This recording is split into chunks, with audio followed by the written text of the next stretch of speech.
So my name is Angel, and you can follow me on Forage.atx if you want to see all the fun things that I find in the woods. But yeah, first a little bit about Central Texas Mycology. So we are a member-supported nonprofit, and we do education events in person and online. We have an online guest speaker series. This month we have a speaker talking about huitlacoche, which is the Mexican truffle that grows on corn, and it's a delicacy in Mexico. Here it's been called smut. We spray pesticides and herbicides and fungicides on our plants to try to get rid of it. It's a bad idea, and it's a really delicious culinary mushroom. Hi, Pat. Thanks for coming. Come on up. And so we're excited to have the James Beard Award-winning chef from El Naranjo. She's going to be speaking about huitlacoche with us online. So join us wherever you are to learn about that. And we're also teaching some tomorrow in the same room at noon. We're also teaching a class on how to grow mushrooms. So if you're interested in that aspect, I'm doing a workshop with the Festival Beach Community Garden on Saturday. And we're learning how to grow mushrooms kind of in the garden, more of low technology, low barrier to entry. And I brought some blocks today too. So I parked pretty close to this room. So if you want to grab one on your way out, I've got some for you as well. And there's lots of resources on our website, classes you can take anytime, videos, etc., on learning how to use them in different ways, composting with them. And we also do some cool science projects and research. We just kicked off a project with tree folks where we are studying the mycorrhizal fungi. So we're cultivating it. That's the type of fungi that connects about 90% of plants to a partner, and it gives them water and nutrients.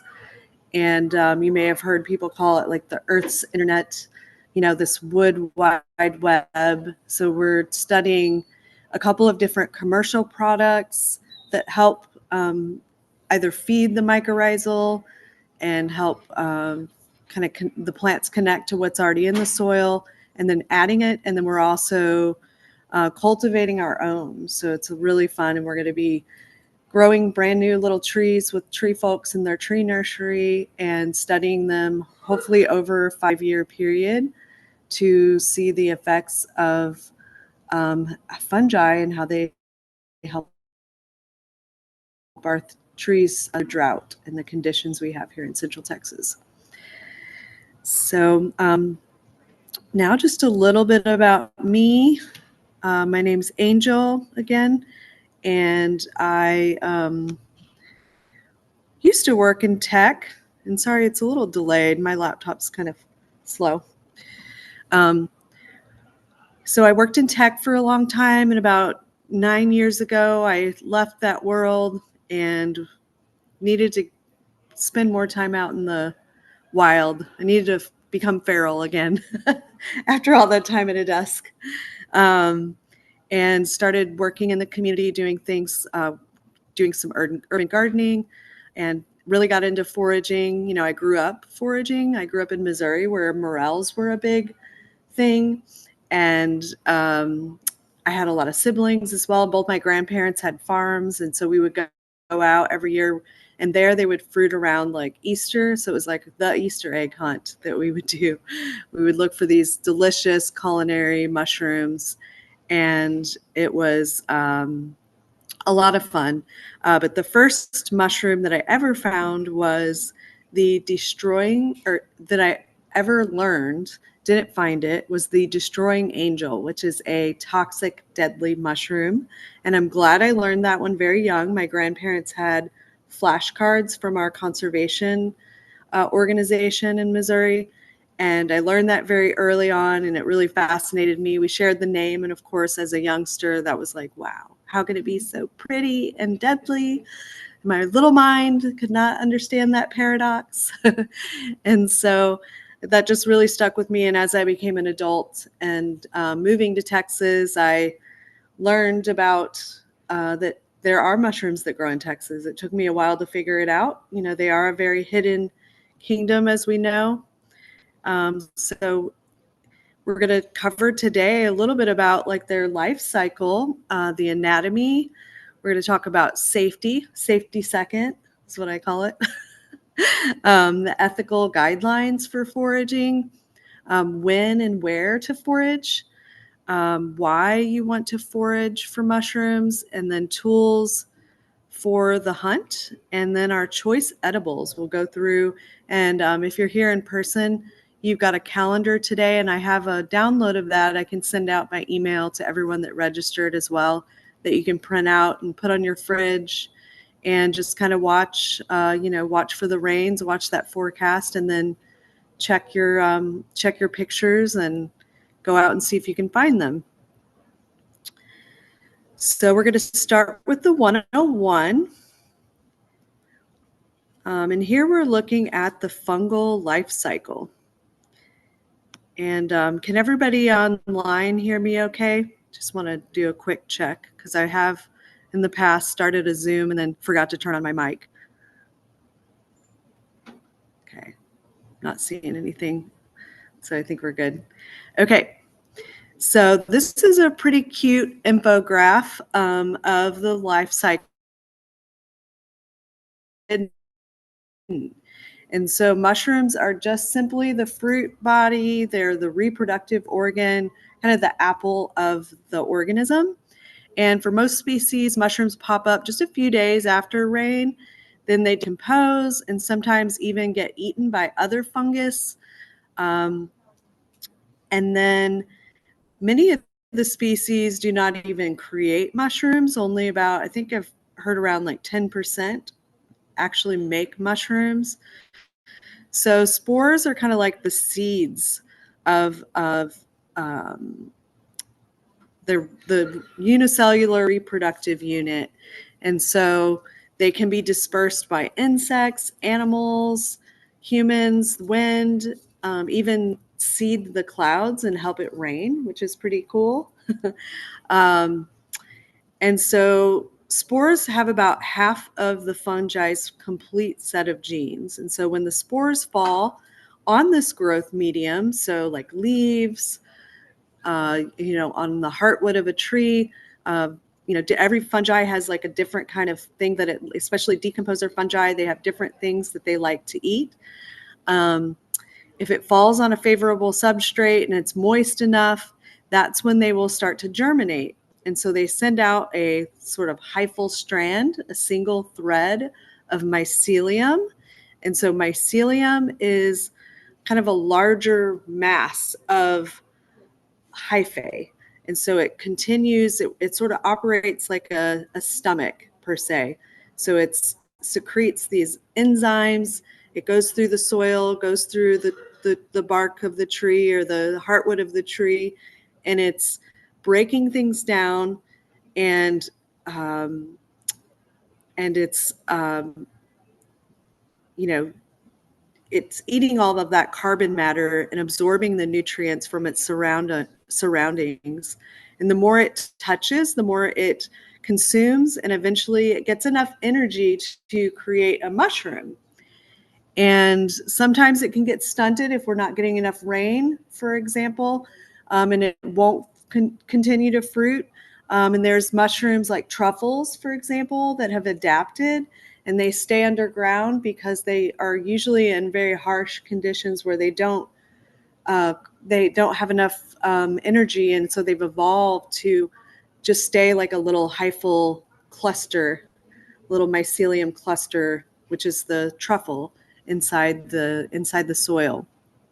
And so there are many competitors and predators that also kind of come in contact during this process where the mycelium is making its way through the soil, and it can do all kinds of things, especially oyster mushrooms. They have these protective strategies for being able to continue to thrive in the soil. And so the mycelium is thought to be kind of like the immune system of a mushroom. But it's so tiny too that 1 cubic inch can stretch about 8 miles. So mycelium is it's got a lot of power. It's the real workhorse of the organism. And so it forms this important communication network, sometimes called the Wood Wide Web or the Earth's Internet, sort of this web between our feet. For some species of mushrooms, it connects them to water and nutrients. Those are called mycorrhizal fungi. And they distribute these nutrients through this tube-like network. And so they're a huge part of the reason, like decomposer fungi are a huge part of the reason why we have a surface basically to walk on, because if fungi had not been here evolving and breaking things down, things would just kind of pile up over time. It would take a much longer time for microbes and the earthworms and all of the arthropods and all the other things in the soil food web to be able to break everything down. But fungi really do a lot of that work.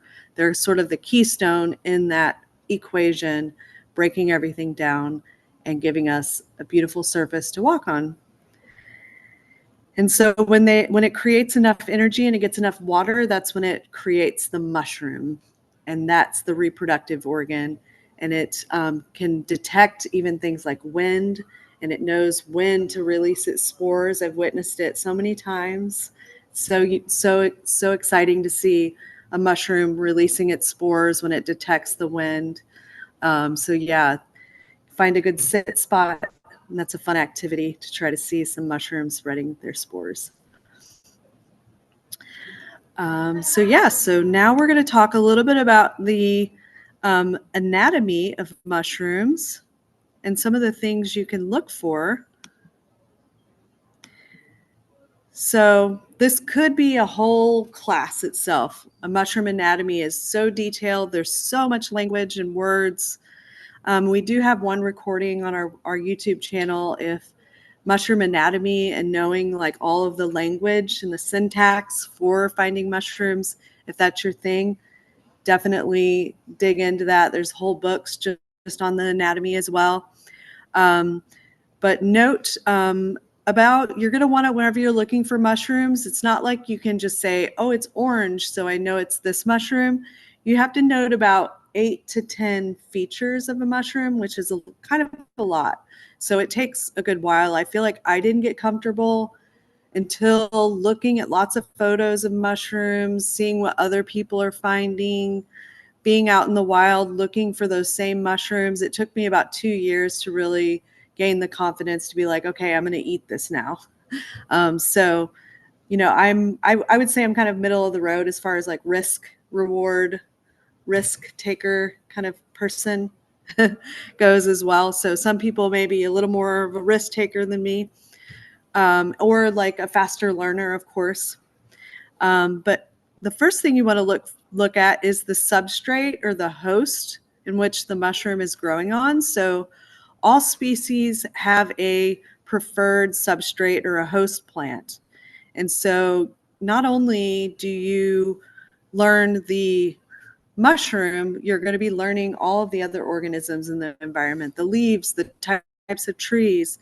And so you're going to note, is it growing on living or decaying logs, on leaf litter?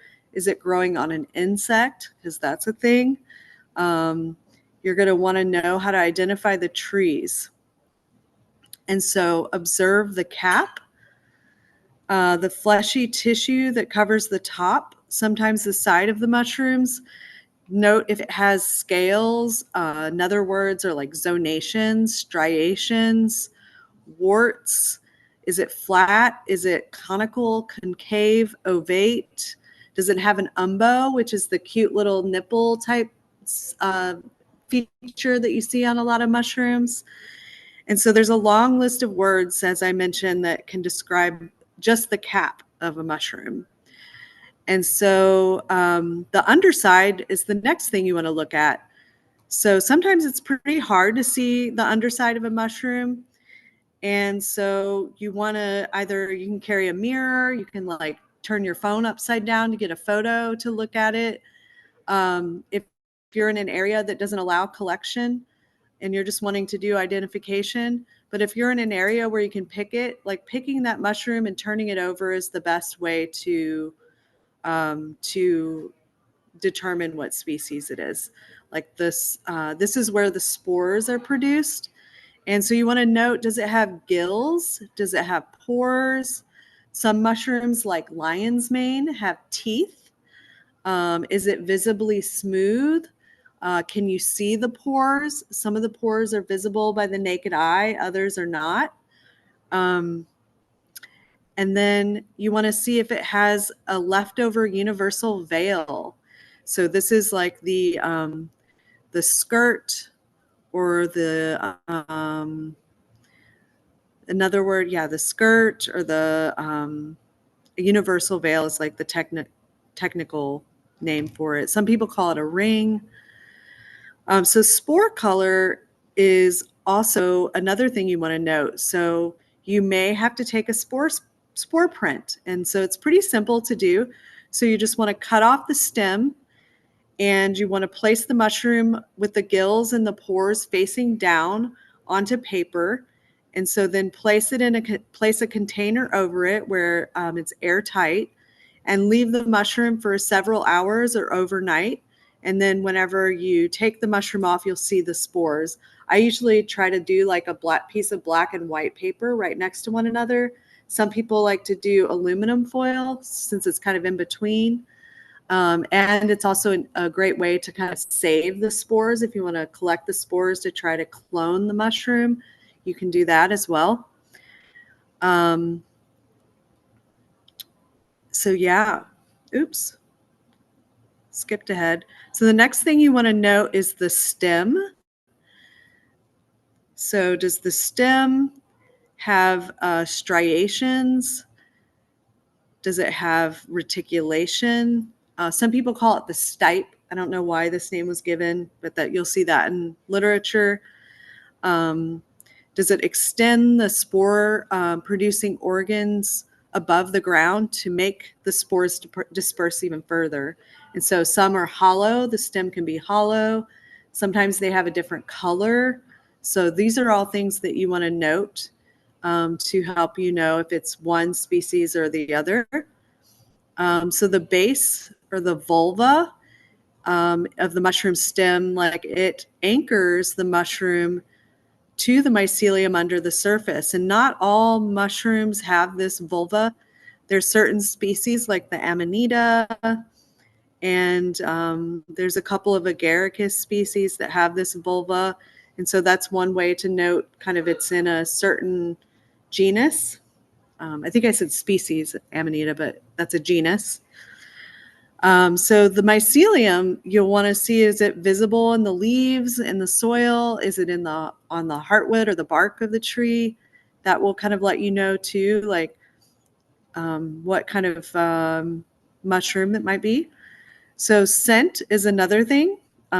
These are some of the words that can be used to describe mushrooms. So apricot, anise, coffee, chocolate, almond, cucumber, onions, gasoline, red hots, dirty gym socks, and even sperm. So I do note they are a reproductive organ. So, so taste.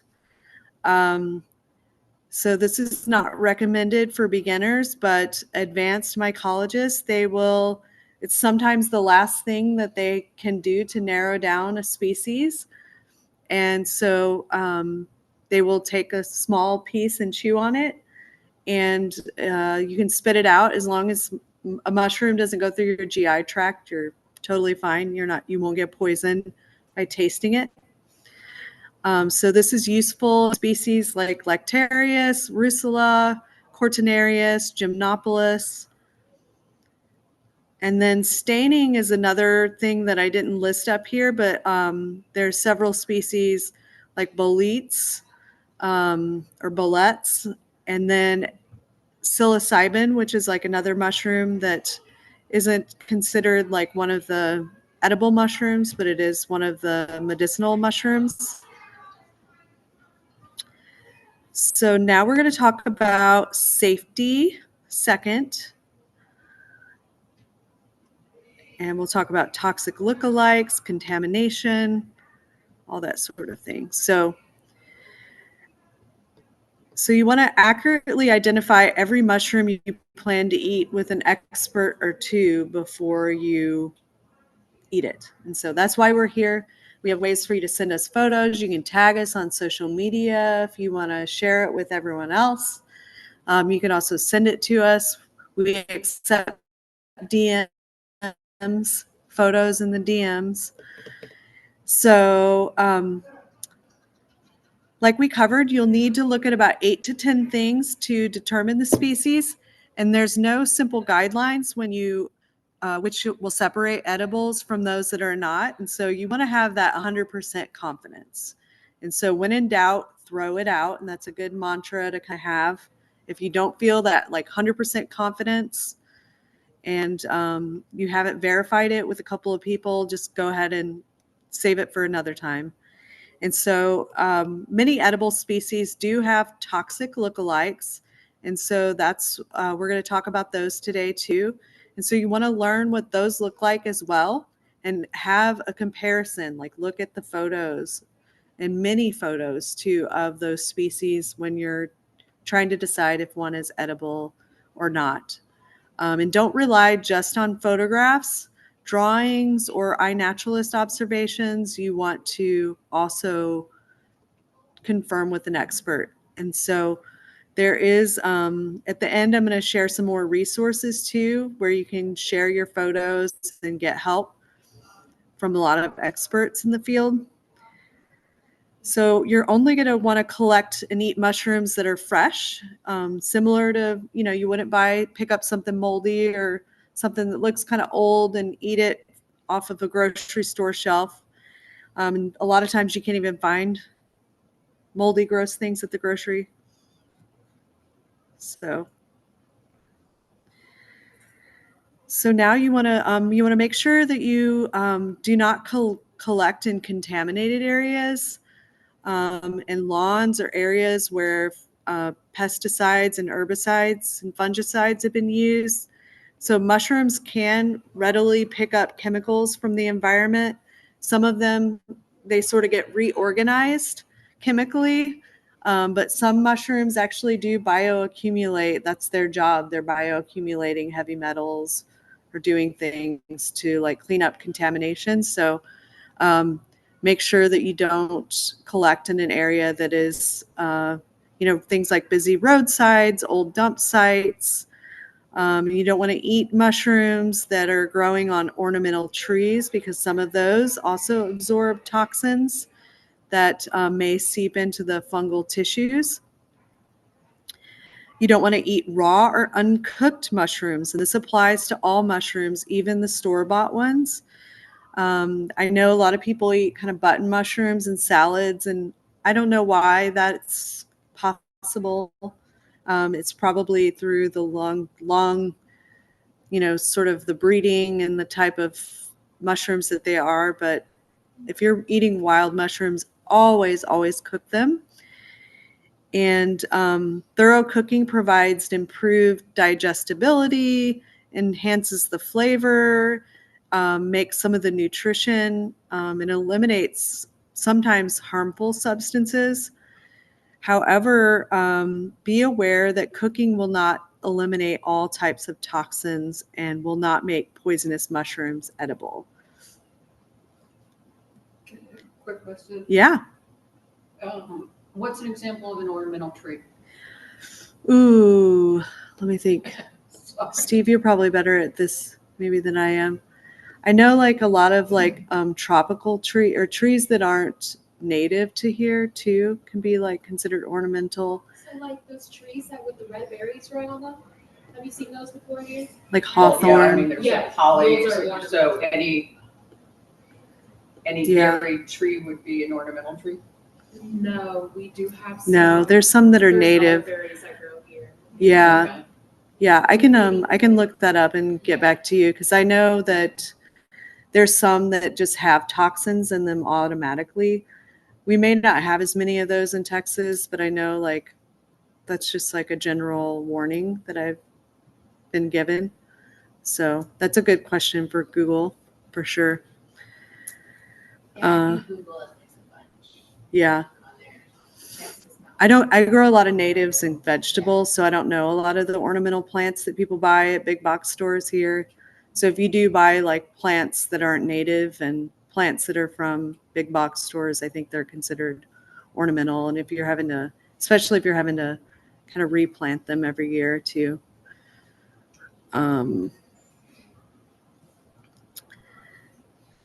Okay, so back to safety. If you're trying a new mushroom, you want to make sure you try a bite of it before you, and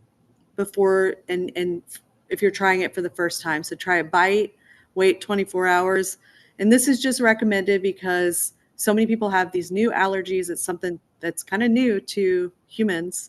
We're still trying to figure out allergies and why people are unable to digest things, but we do know that mushrooms do make your stomach stronger. We do not know, allergies are caused by like our food being very refined, and our stomachs not being as strong as they used to be when we used to be kind of hunter-gatherer type people. And so you want to also just not consume alcohol when trying a mushroom for the first time. There's one mushroom that that reacts with alcohol, resulting in it makes your liver not function properly. And I actually just learned from someone that they were taking they were recovering from being from addiction to alcohol, and they took the pill that makes your liver not be able to process alcohol. And it was the same chemical that was found in this ink cap mushroom, Coprinus species. And so we're going to look at that one, and it's an edible one, and it's one that people used to eat all the time in North America and all over the world, and use it in like risottos and all kinds of things.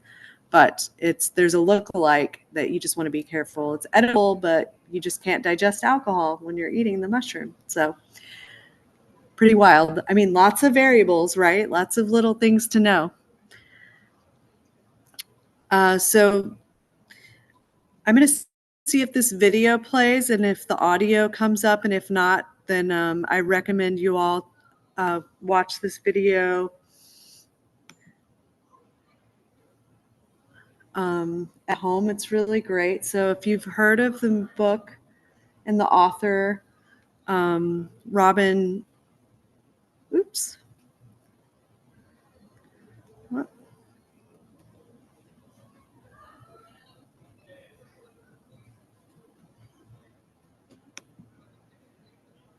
Sorry, guys. Let's give it a second.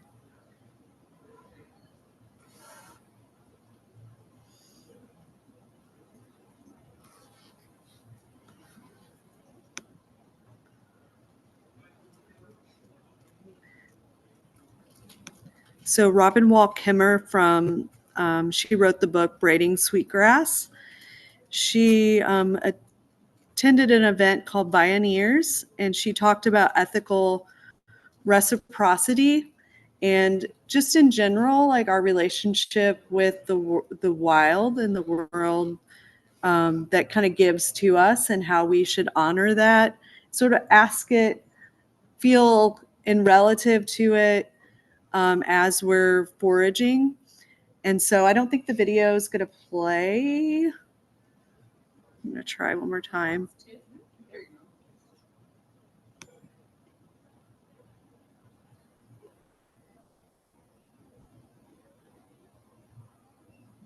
Yeah, I don't think it's going to play, and it's about like 5 minutes too. So I just want to be sensitive for time as well.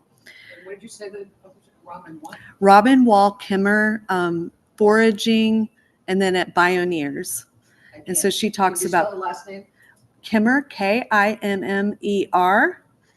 And she talks about the ethics of foraging, not just mushrooms, but plants as well. And it's a really, really great talk. And if you haven't read her books, I know she just came out with another one as well. But she writes really great books, and she's actually studies mosses.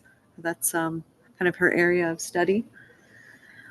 But now we're going to talk about when and where to forage. And so timing is everything. So if you're a gardener or grower of plants, you know that like seasonality is everything. And so not only is it important, but the timing of your foraging trip with rainfall is super important as well. So I'm always looking at the forecasts. I feel like, I mean, I don't watch the Weather Channel, but I'm always looking on my phone, like what's this week? What's happening this week? You know, I want to plan out my week when I want to go on my mushroom walks. I also look at Hydromet. It's the LCRA mapping system. And so they also they have sensors in all of the stream flows, all the creeks and rivers, and you can see in real time like how many inches that we've gotten in different parts of Austin. So especially during this drought, like rain has been very sporadic. It doesn't happen everywhere.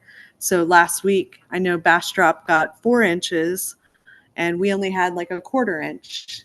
And so it's always good to kind of see what other areas, if you don't mind driving a little bit for your walks, you can just look at the map and see what's happened around you in Central Texas.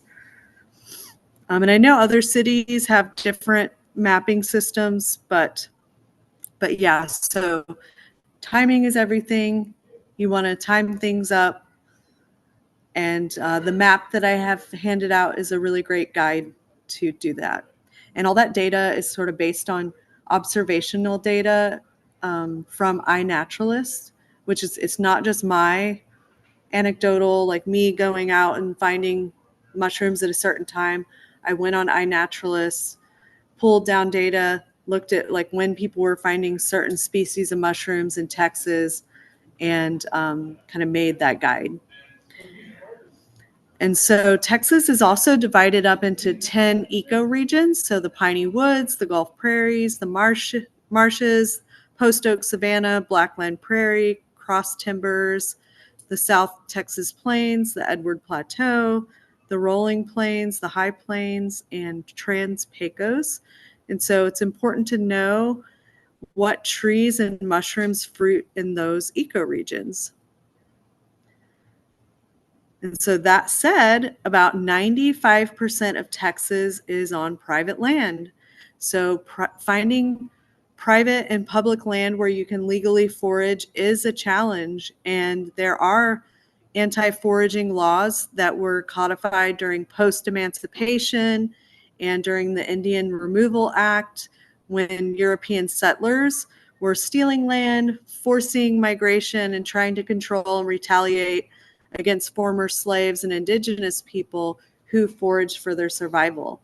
And so a lot of those laws, like, and there's a little bit of a movement, but, you know, things politically are kind of whack right now.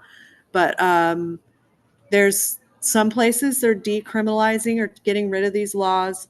Many of them are just not enforced. Other places, especially national parks, they're highly enforced, but they do have, there's some, like we have a national preserve in Big Thicket that allows foraging. So, and they list not commercial foraging, but foraging for personal consumption. They have all of that information on their website. And so it's still illegal to forage in Texas state parks, many of the city and county parks, preserves, or public property without permission.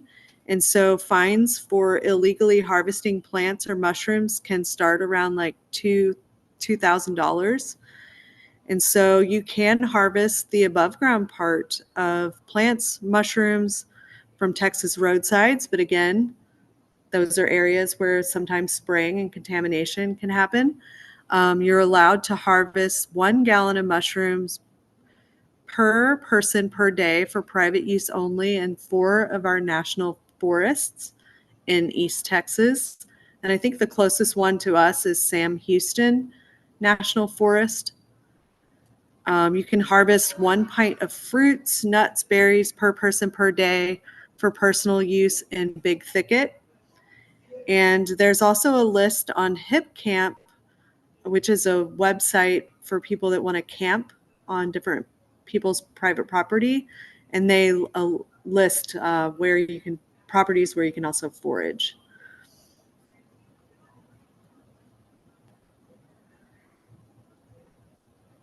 So like I mentioned earlier, mushrooms have a host or a preferred growing condition. So knowing these trees are important. Some grow in symbiosis, they're mycorrhizal, or some of them are saprophytic decomposers with certain species of trees. And so some like hardwood trees, some like conifers. So mushroom fruiting occurs where there is rain and humidity, some within hours and others it can take 5 to 7 days after a rain. So you're going to want to look in riparian areas along creeks and rivers. Lakes can sometimes be good spots. And so our biggest challenge here in Texas is that we have such droughty conditions. So on average in Central Texas, we get about 36 inches of rain. In 2023, we had 19 inches of rain. I don't know. I haven't looked at the statistics of all of 2024. I'm sure it was pretty similar to 2023. So North Texas is roughly the same. On the other hand, deep East Texas gets about 60 inches of rain. And some of that has to do with the hurricanes and the rain that comes in off the Gulf. And so just to compare that to areas where we know mushroom foraging, and there's a lot of commercial foraging, and we even get mushrooms you can buy at like Central Market and places like that from places like the Pacific Northwest and even Canada. They get around 60 inches to 260 inches of rainfall per year. So that just gives you an example of like how important rain is. And so, you know, I'm not going to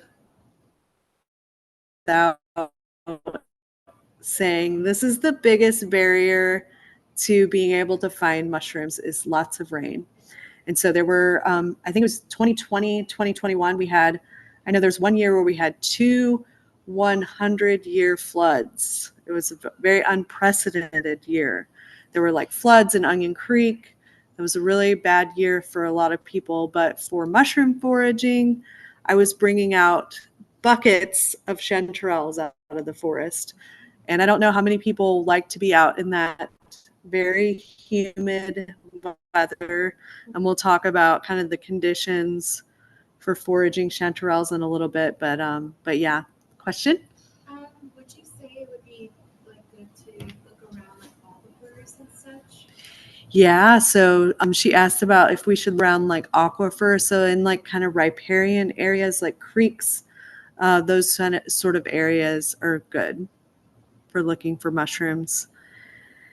And so why do you want to forage mushrooms? So food sovereignty, so reclaiming and redefining our healthy and culturally appropriate food through ecological and sustainable methods. It's one of the reasons. I find that my mental and physical health, nutrition is improved through foraging. Getting outdoors just in general is always a good thing. Additionally, eating mushrooms that produce secondary metabolites, and I'm not going to get into too much of the science of what secondary metabolites do, but they do create a lot of additional enzymes and compounds in mushrooms that protect it. So things generally in the wild that grow in the wild, they they create a lot stronger compounds because things are a little bit more challenging, and those compounds then a lot of times are medicinal to us humans. So if your food is grown kind of in greenhouses, like in very controlled conditions, you may not get all of those same benefits. And there's a few studies done on like wild versus cultivated mushrooms, and cultivated are found to have even more melanin and like vitamin D. They have, all mushrooms have melanin, but they can absorb the UV light, and that's what gets converted into the vitamin D. So you're going to have that benefit as well. So another reason why you want to forage is just forming that relationship with the land and feeling in relative with it, making more fungal friends, both mushrooms and humans. It's fun to meet other mushroom friends, and that's why organizations like ours exist, so people can meet one another and get in touch, I like to say, with your forest fairy, or your forest, I don't know, I'm trying to think of the other word people like to use. In some parts of the country, people can forage for money, in other parts of the world as well. And I don't recommend that anyone try to do that for a living here, mostly because of our lack of rain and the lack of public land. So it's nice to just sort of do as a hobby, as a supplementation of your diet.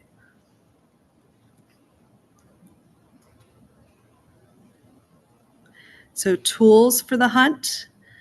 So you're going to want to have a basket or a mesh tote. I like those produce bags. You want to bring multiple for maybe separating species. If it's a very rainy time of year, you may find a couple different species. And the spores also can kind of spread through those mesh bags. And animals, insects, humans are all responsible for helping spread spores. So you can also help do that. You'll want to have a knife with a brush, or you can have a separate brush or a cleaning rag for wiping off the soil. And you don't want to put the mushrooms covered in soil in your basket, because that can really spread and kind of get in the pores. It's sometimes hard to get out later. And it's best to kind of cut the stems off and the muddy part off directly after foraging it. You'll want to have a map, a compass, or GPS so you can find your way towards water, trails, and then back home. A lot of people like to use the Strava app, and they can even have their photos save along the way. And that's a way to kind of track where you found species, because those species do come back every year, same time, same conditions. So you want to bring a smartphone or a camera. I like to take photos of the mushrooms. And if you're foraging, you don't want to give up your spot, you can still add them on iNaturalist, which is a great app for helping you learn the identity of a mushroom. But it also helps other people kind of know a general area. And that information can be obscured if you don't want to give away a spot that you found a mushroom at.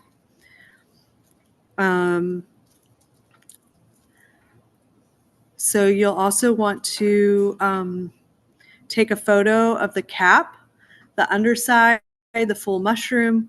You can even do a cross section, note the bruising. And if you don't have mobile data in the forest, don't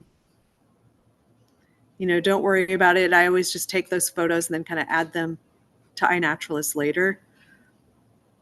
It's kind of nice to just like turn your phone off too. So I like to use it mostly for photos, but if you have a separate like SLR camera, those are really nice to take out in the woods if you don't mind having like a heavy camera. Are there any guidebooks you would recommend? Yeah, so I have a list of them. There is one called the Mushrooms of the Gulf State. That's the latest one. And I have a photo of it at the end if you want to take a picture. And I know it's on UT Press. You can find it at some of the libraries as well. We just did a class at the Yarborough branch, and they had that guidebook. But I keep actually an e version on my phone because I like to be able to search things to look for photos that way. So you want to have your bug spray, your trail maps, water, raincoat. I always wear rubber boots because there's going to be creek crossings. And then have a backpack to carry all your things.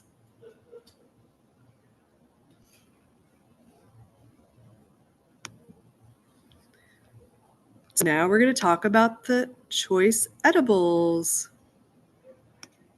So the first mushroom, and one of the easiest mushrooms to identify in our area, is the chicken of the woods.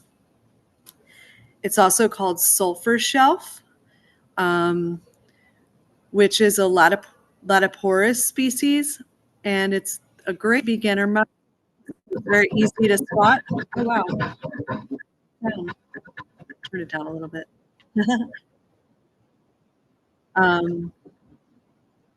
So yeah.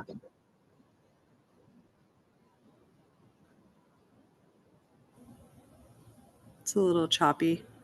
But yeah, here's me making coconut chicken of the woods, which is my favorite recipe.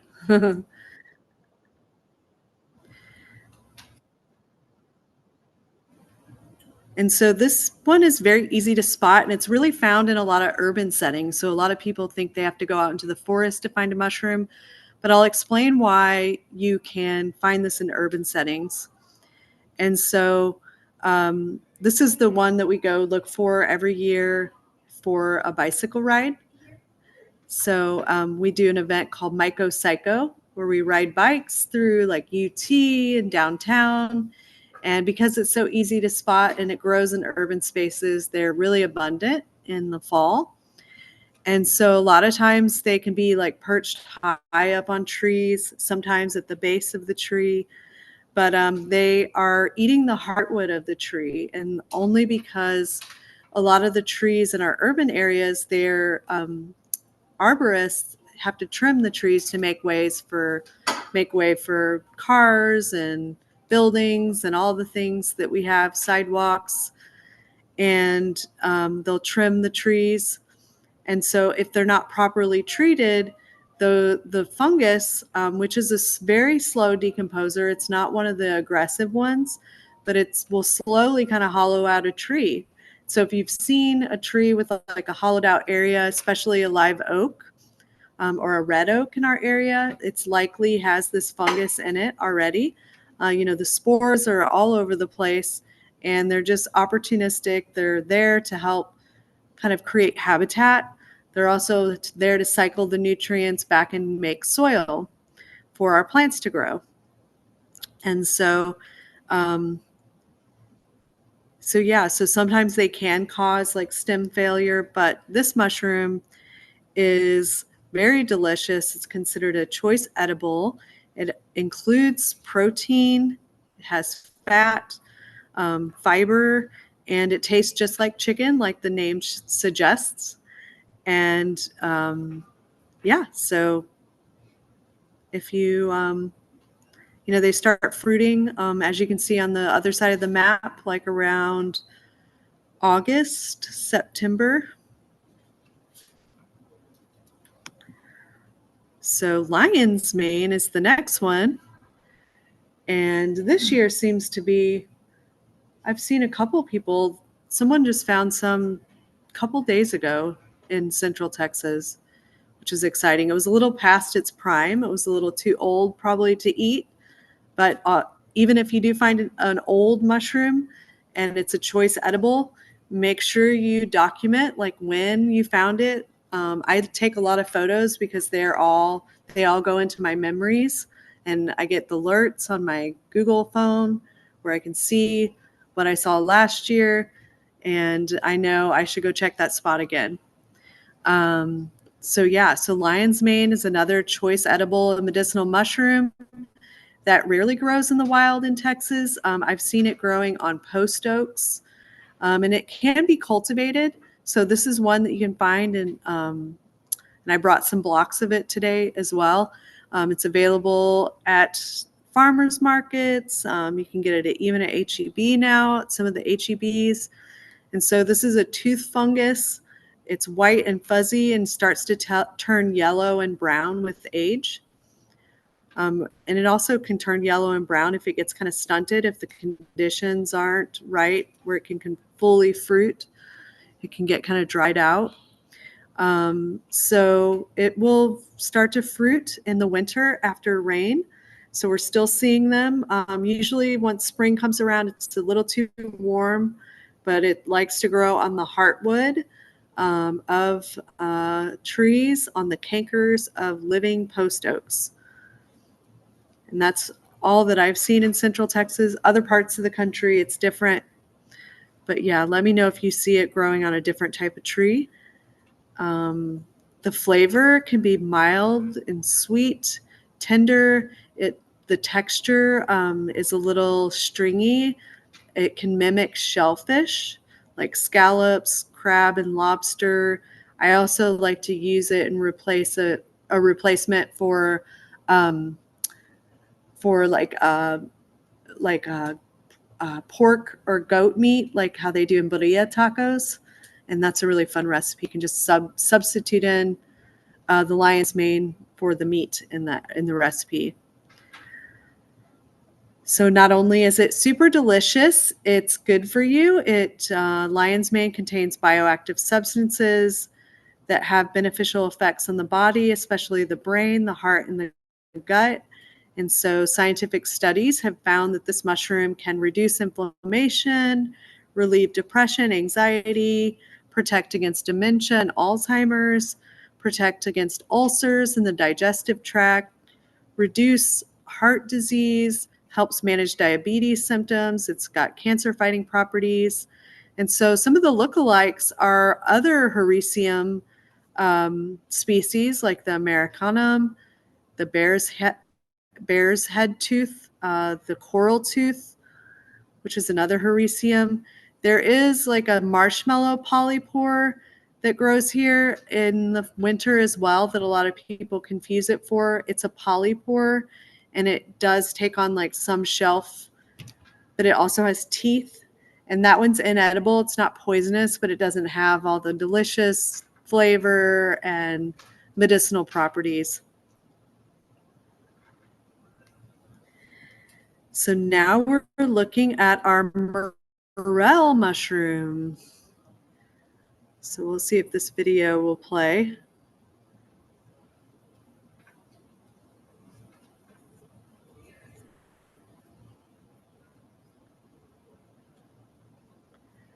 So I like to say as the dewberries kind of blossom, the choice edible morel starts to fruit in Texas. Also the red buds, as soon as the red buds come out, like the ground temperature is about the right temperature that this mushroom likes to fruit.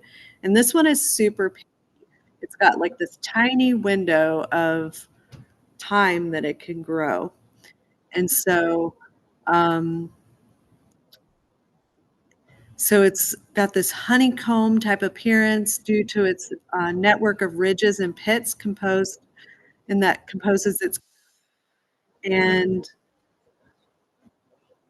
I found my first morels in Texas in 2020 as the pandemic shut everything down and South by Southwest was canceled. And I had all this free time. And so I was like, I'm going to just go where everyone tells me to go, around creeks. I was looking under junipers. They really like that substrate to grow in. And they've been found to be not only saprophytic, but also mycorrhizal and endophytic, and during different parts of their life. And so in Texas, you can find them in kind of like limestone areas. They do like growing in grasses too. So they really like that alkaline soil. And they require moisture from rain. So I'm really hoping like we're right there at that time of year when morels are supposed to grow. And so I'm really hoping that we get rain. That 20% on, I guess it's next week. I hope it's more like 100%. We get like 5 inches. That would be very ideal. And so there are some lookalikes to, there is one species that, and it's kind of questionable in the literature. Like some people say it just isn't cooked right, but they're all species like in the same kind of genera. But you want to make sure that you cook morels well, because there was a death just 2 years ago in Montana. And if you want to read more about it, there's a lot of news stories. The health department also got involved. But if you look up Dave's Sushi morels, you can find all kinds of news about it. But they did not accurately cook the mushrooms, and they don't know if it was the bacteria or if the fungus had compounds that are toxic. But there's a lot of questions now, which is unfortunate, because morels have been such a prized mushroom and eaten by people for so long. So they were also cultivated and shipped from China. So people think that maybe they had some bacteria that, didn't sit well with people in North America. So, but yeah, you can read all about it. So this is our Ganoderma species. So there's about 8 species observed in Texas. And this is a prized medicinal mushroom. And it's been used in traditional Chinese medicine for thousands of years, for its antiviral, anti-tumor, anti-carcinogenic, antibiotic properties. It's an immune system stimulant. It aids in respiratory, has antioxidants, anti-aging, and more. And so this is considered a polypore mushroom, and can measure like 4 to 12 inches. And it has a very woody texture and is brown and reddish with a varnished appearance on the top.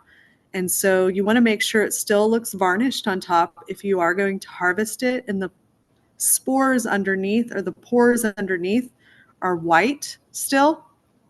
And so you can find these in the spring through the fall, and sometimes they're growing at the base of hardwood trees or logs, especially oaks and pecans that have had their roots disturbed.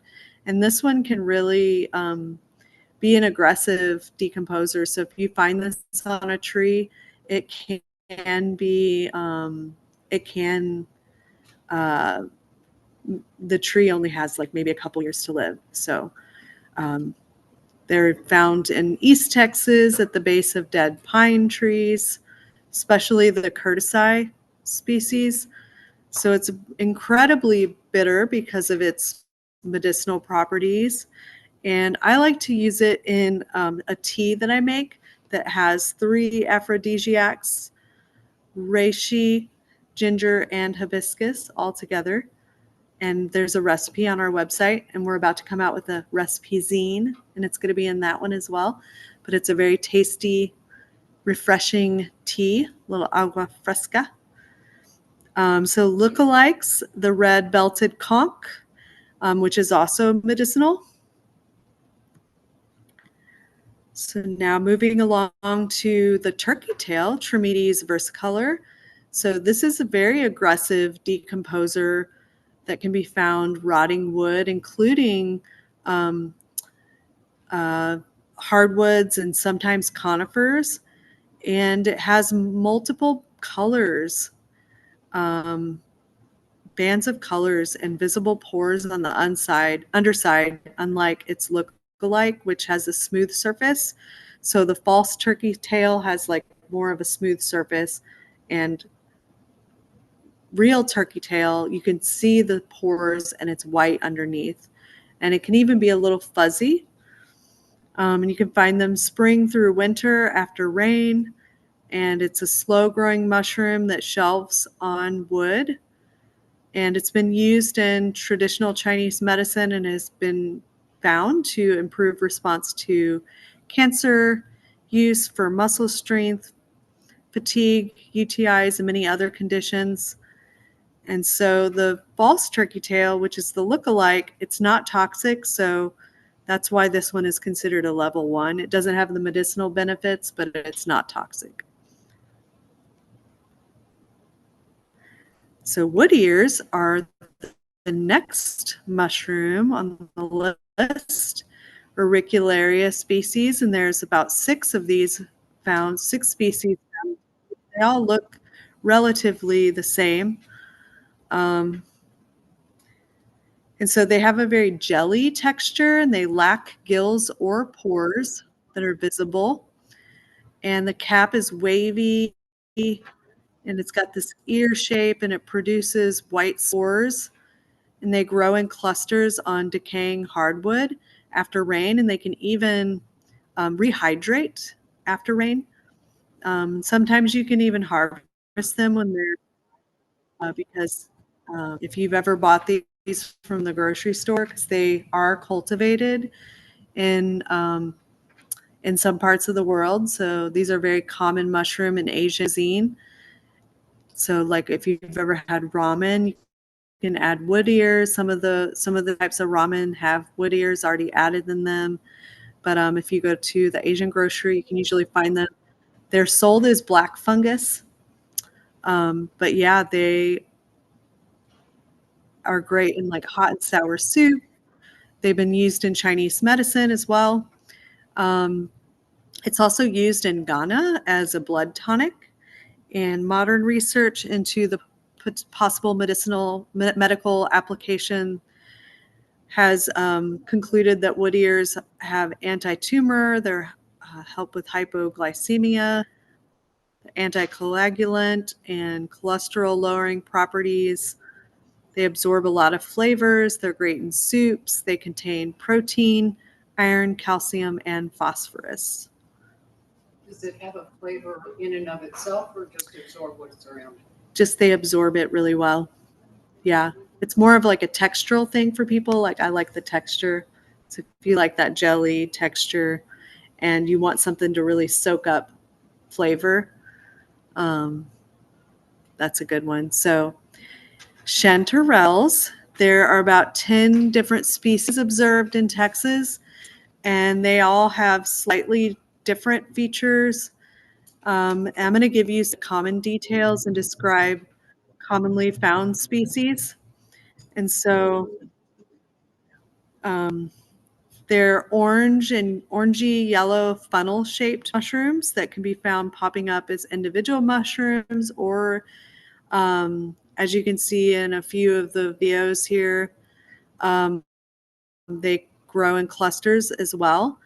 And so on the lower surface and underneath the smooth cap, they have rounded forked folds that run almost all the way down the stipe or the stem and then taper down seamlessly from the cap, and they grow 4 inches, but many just a few inches in Texas because a lot of times we don't have like extended periods of nice happy weather. It's so erratic here, so we'll get like a nice big rain and then they start to grow and then it gets really, really hot the next day. And they're like, never mind. And they just kind of stay in a little like kind of how you're seeing them here, like not like those beautiful golden chanterelles. Those are the state mushrooms of California, and they get, the size of your hand, beautiful. But people do say the Texas chanterelles, they just have a lot more flavor. So they're symbiotic. They're ectomycorrhizal with Texas live oak trees. And they've also been found under red oak trees. And so they are found, in areas that are very undisturbed. They haven't had a lot of mowing, so there's a lot of leaf litter. So if you've ever walked under a tree where there's just years and years and years and years of leaf litter and it's so spongy and you feel like you're almost walking on a trampoline, that's a chanterelle spot. And so, yeah, so, usually like a slight downhill is where I find them as well, where water is flowing. So flowing along riversides, things like that. And so many species emit a fruity aroma reminiscent of apricots. And in East Texas has some red chanterelles or Cantharellus texanus or cinnabarnus. And that is a really unique flavor, slightly different. It's got a little bit of a peppery taste. So we'll talk about honey mushrooms. So now, yeah, we're also in level 2 mushrooms. So these are ones that you just want to be a little bit careful. There have been a lot of people that have picked for mushrooms. So jack-o'-lantern mushrooms are also bright orange, and they're very big mushrooms compared to the chanterelles we have here. And they think that they've found some chanterelles, and we've even gotten emails from people like, I just ate these and my stomach hurts. What did I do? And you just want to make sure, that you've confirmed with an expert for sure. I think there's like a very distinct, like side by side, they look very different to me, but I've just seen so many photos and seen so many of them in the wild. But yeah. So the honey mushroom, they pop up in the spring and fall in large clusters at the base of dead or dying trees. When the clusters appear to be terrestrial, they are actually growing from underground wood. And so this is considered a parasitic fungus, and it's part of the same genus of mushroom that is the largest living organism on our planet. So if you've ever heard of the humongous fungus, it's in Oregon, and I think it's something like 8,000 square miles. I might be wrong there, but it's the same mycelial mat of growing these honey mushrooms, and it's in an area where trees are farmed. So it's a monocrop situation, so it's not surprising that there's a parasite there trying to kind of stop what's happening. But yeah, that's where this fungus grows. But in East Texas, there's some slightly different species. Even though they're still considered parasitic, they're not super aggressive. I don't believe they like take out trees as quickly as as they are in Oregon. But yeah, so Would these come up in mulch?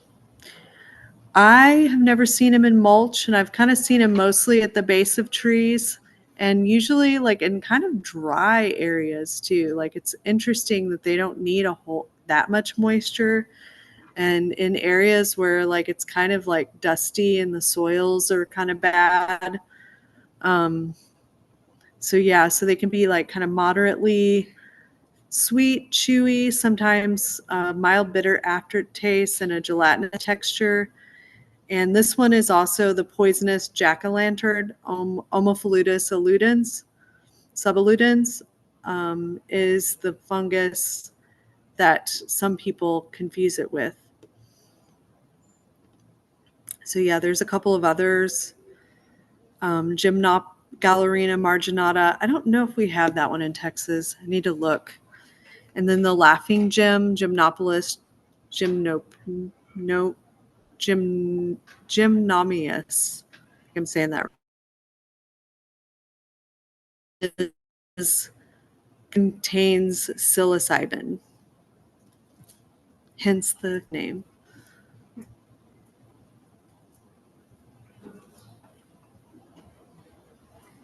So oyster mushrooms are the next one. So I found about 2-3 weeks ago, I found a bunch growing in the wild here, and they are a primary decomposer. So they are some of the mushrooms as soon as a tree falls, and they really like our black willows and oaks here. But they have this like fan-shaped cap. And if you pick up our mushroom blocks, like oysters are one of the more common species. And we even grow a lot of our native oyster mushrooms, like they've been cloned by the mushroom farms. And so they've adopted to be able to handle the conditions here. So yeah, so the oyster mushrooms, they have caps that measure 2 to 8 inches long, and gills run down the stem. They're decurrent. and the color can vary from white to gray to tan in color. And so they're a very meaty mushroom. They're great as a meat replacement in soups, stir fries, even salads. Some people consider the jack-o'-lantern because they can get kind of darker with age as the lookalike. But again, like I feel like they don't look anything like the jack-o'-lantern. The jack-o'-lantern is usually like an orangey color. So puffballs. So when they are young and relatively smooth and spherical, that's when they're edible and ready to eat. They can deflate and turn kind of purplish or brown on the inside, and that's when you don't want to eat them. And so some peel, some have spines. You can find them in the late summer and fall after rain, and a lot of like overgrazed prairies and grasslands. Desert puffballs are a thing as well.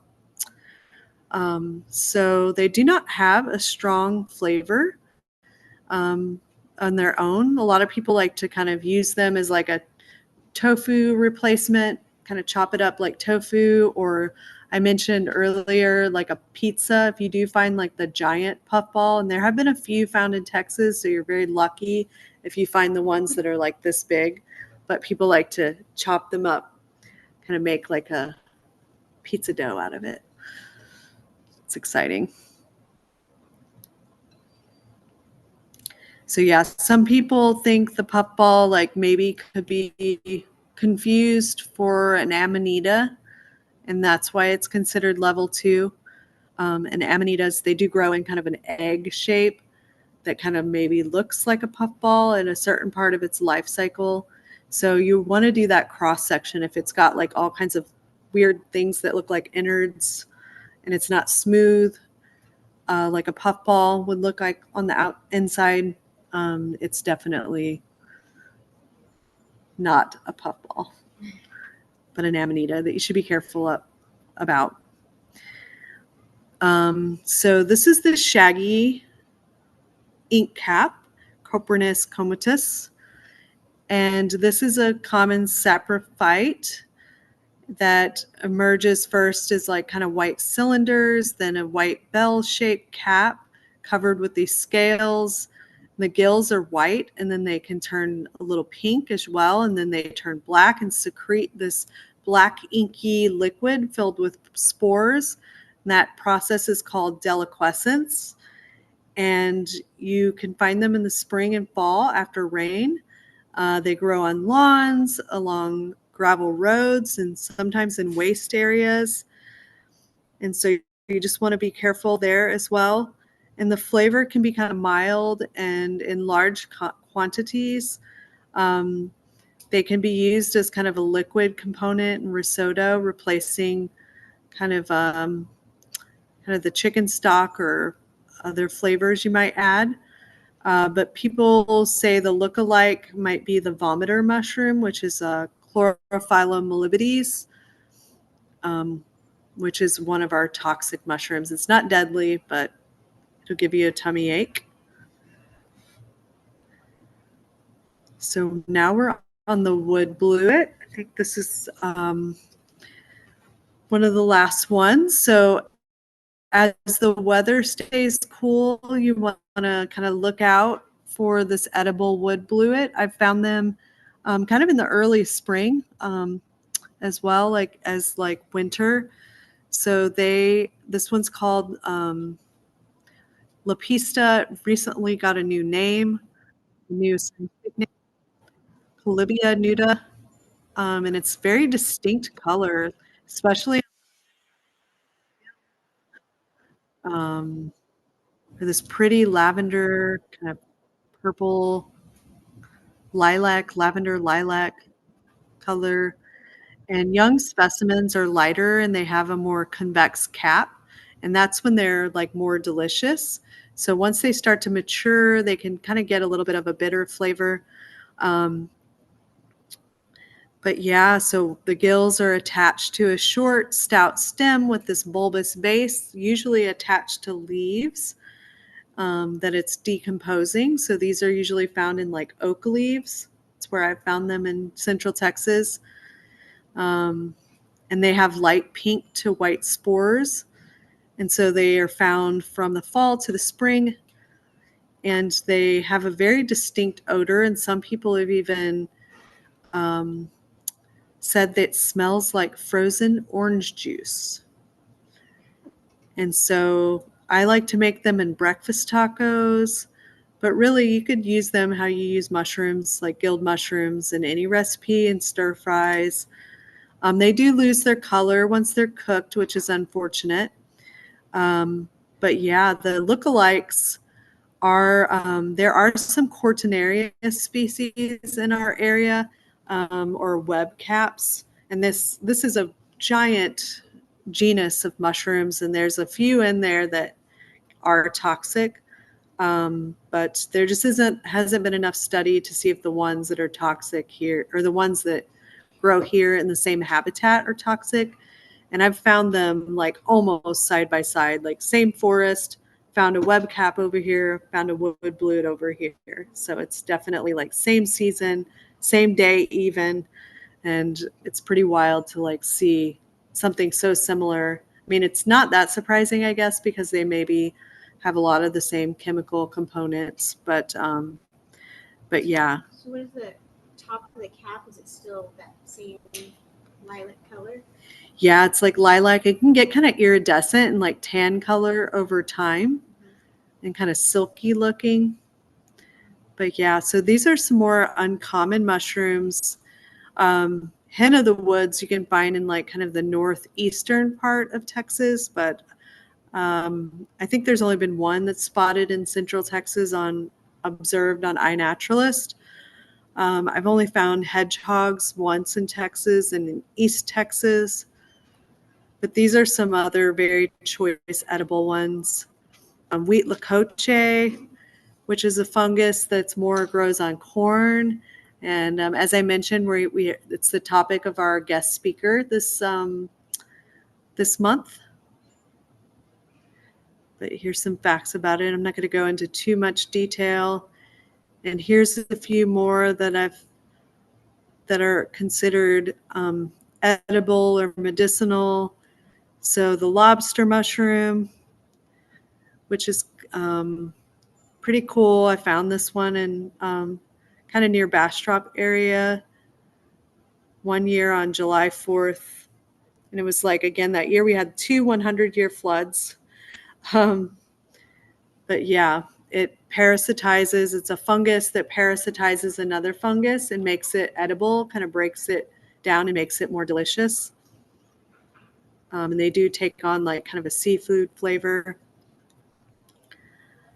Pecan truffles. These are also very rare. Witch's butter. It's something you can find in the winter. But yeah, so here's some resources. So we always share the poison emergency number. There is a Facebook group as well for poison help. And if you don't know where to look, if you ever think you need help with poison, you can always go to our website. And all these are listed on our website as well with links. So the field guides, mushrooms of the Gulf State. There's Facebook groups that you can share photos. So our Facebook group, Texas Mushroom ID, if you're in other parts of Texas.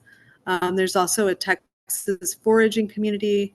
There's been other regional foraging groups that have popped up as well.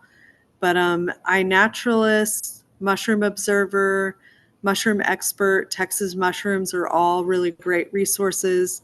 And then, joining, supporting organizations like ourselves, Central Texas Mycological Society, North American Mycological Society,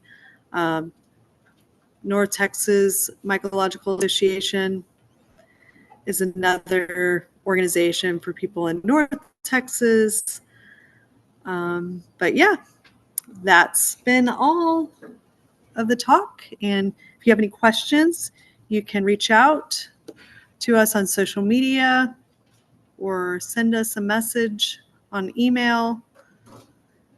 But yeah, thanks everybody for your time. And we have a little bit more time for questions. Does anybody on the YouTube have questions? Anyone else here have questions? I know there were some along the way. Yeah. When you use the reishi and tea, are you drying it first? Yeah. So the question was like, when I use reishi for tea, do I dry it first? So yes. So if I'm wanting to preserve it, I do dry it, and I have a dehydrator, but usually with reishi, I can put it on the lowest setting in my oven, which I think is around like 170. And I do kind of like chop it up as best as I can. I have like one of those high powered blenders that kind of gets it into like a pretty small bits, and that helps with the dehydration a little bit faster. But one of the best nights of sleep I probably have ever had was when I was dehydrating some reishi from a pecan tree. And yeah, it just filled my whole house up with the volatile compounds. Reishi is one of the best mushrooms for sleep. And I don't know, it was very dreamy. I don't know what, yeah, I just remember waking up and I was like, wow, my house smelled so good. And I was like, that was a really good night's sleep. But yeah.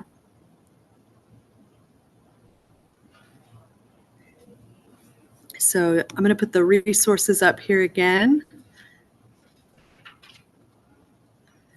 Anybody else on YouTube have any questions? All right. Well, thanks everybody for joining. And yeah, join us tomorrow. We'll be here again talking about mushroom cultivation for Central Texas Learning Festival. Yeah, thanks everybody. I hope you all could hear me okay. You did? Okay, good.